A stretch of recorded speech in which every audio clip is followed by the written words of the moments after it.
物静かな夜、外から聞こえる火事だという叫びに君たちは飛び起きた。君たちは宿屋から外に出た。すると、リリーの家が火事だ。村人はそう叫んでいる。リリーはまだ家の中に母がと焦りながら、村の南にある井戸まで水を汲みに行くと駆け出した。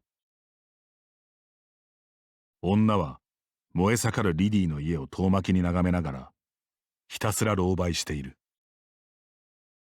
この村もドラゴンの炎で焼き尽くされちゃう。この世の終わりかのように女の子は怯えている。たとえ火事が起きていようとここは通さんと門番は頑くなに君たちの通行を拒む。ああ、誰か森の村を守りたまえ。男は燃え盛るリリーの家に向け祈りを捧げている。男は火事には水だ、井戸水だと騒いでいる。リリーは一人で懸命に井戸水を汲んでいる。君はその場にあった桶を井戸に投げ込み、紐を手繰り寄せる。しかし、メルブールのせいでろくに夕飯にありつけなかった君は力が出ないようだ。その場にあった桶を井戸に投げ込み、紐を手繰り寄せるクロエ。しかし、クロエの腕力では水のたっぷり入った桶を引っ張り上げるのは無理みたいだ。紐を離したクロエの両手は真っ赤になっていた。渾身の力で桶を引っ張っていた証だろう。メルブールは何かをひらめいたような顔をして井戸水を一息で吸い尽くした。タプタプになったお腹を刺してメルブールは早くリリーの家に戻ろうという仕草を見せる。そこのでかいの、早く火を消してとリリーはメルブールをせっついた。メルブールは燃え盛る家にさっき吸い込んだ井戸水を思い切り吹きかけた。すると炎がみるみる消えていく。と思った次の瞬間、リリーの家の陰から何者かが飛び出してきた。炎の魔物を撃退した君たちはメルブールの力によってリリーの家を鎮火させることに成功した。リリーの母親も無事で、聞けばいきなり炎の魔物が出てきて火事になったとのことだ。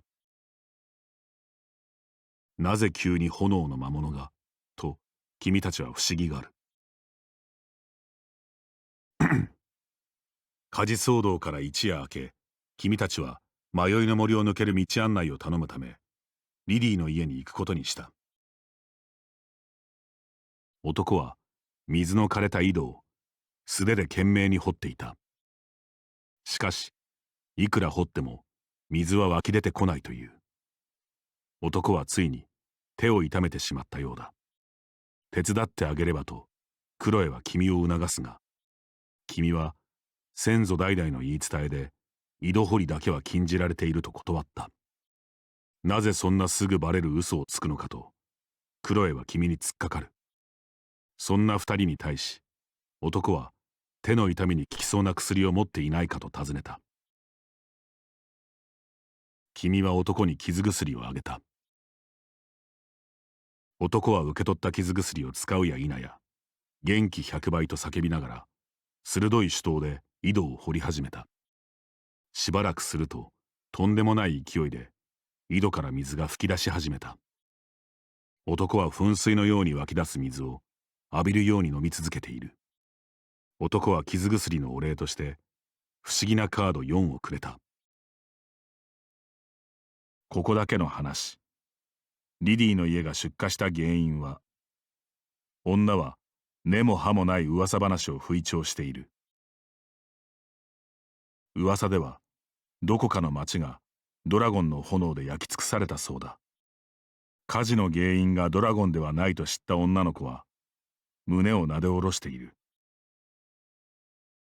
この先は迷いの森の東側に通じる道。森の民の案内がなければ森を抜けるのは難しいと言っている。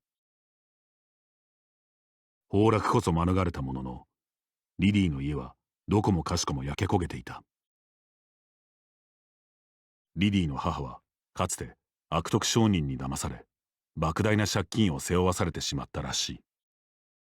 その後、病気になってしまった母に代わり、リリーがずっと借金を返済し続けているという。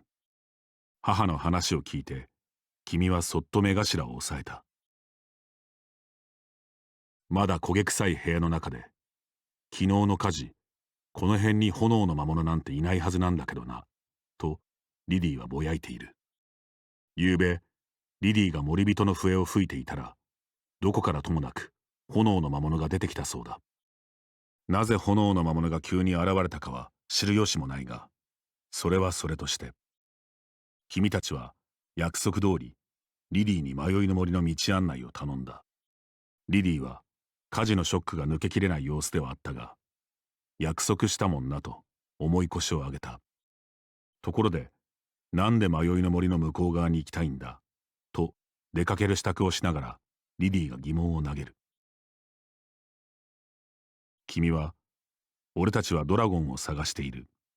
討伐すれば賞金ががっぽりといきさつを話した。リリーは、随分と命がけで金稼ぎしているんだねとあまり興味はなさそう。先日、同じくドラゴン討伐を目的とした白の教団の一行がこの村を通ったばかりだとリリーは言う。君はあのいけすかない三人組だなとすぐにピンときた。リリーは出かける支度を終えたようだ。迷いの森を抜けるところまで案内してもらおう。門番はリリーが同行するならと道を開けてくれた。森の村の東側も霧が濃いようだ。君たちが迷いの森を進もうとしたその時、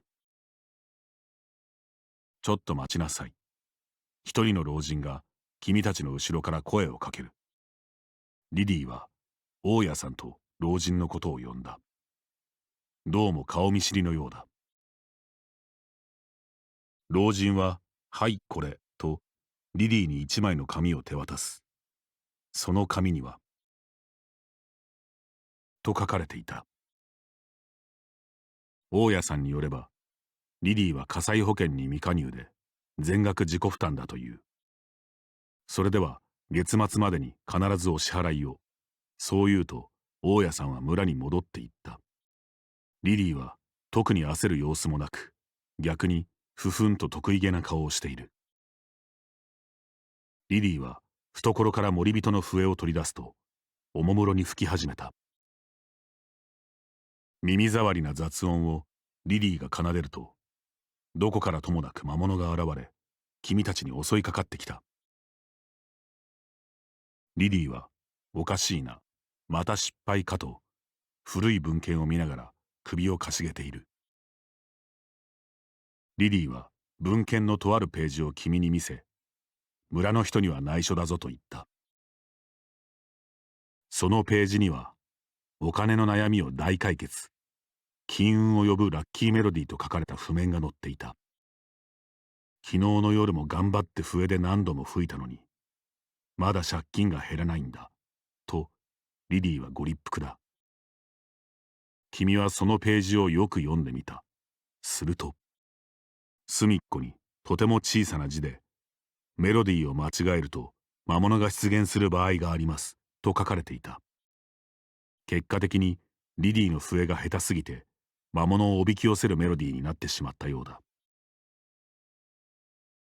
君はリリーから森人の笛を取り上げると、お前は二度と吹くなと言った。リリーは、その笛がないと金運が逃げるじゃないかと、まだラッキーメロディーを信じている。クロエは思った。このリリーは、悪い人間ではないが、バカなのだと。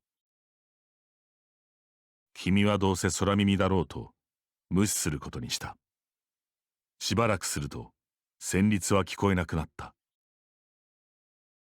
歌声に引き寄せられるようにして森の奥へと進んでいくと、弦楽器をつまびく女性が現れた。女性はいい歌詞が思い浮かばないとつぶやくと、演奏の手を止めた。君は何を思ったのか。俺が作詞してあげようと申し出た。すると女性は、では、この歌詞の続きをと君に告げ、歌い始めた。君はメルブールの真似をして可愛らしい鳴き声を上げてみた。しかし女性は首をかしげている。メルブールの愛らしさがわからないなんて、かわいそうな人だと君は思った。結局君たちは何も得ることなく、その場を立ち去るしかなかった。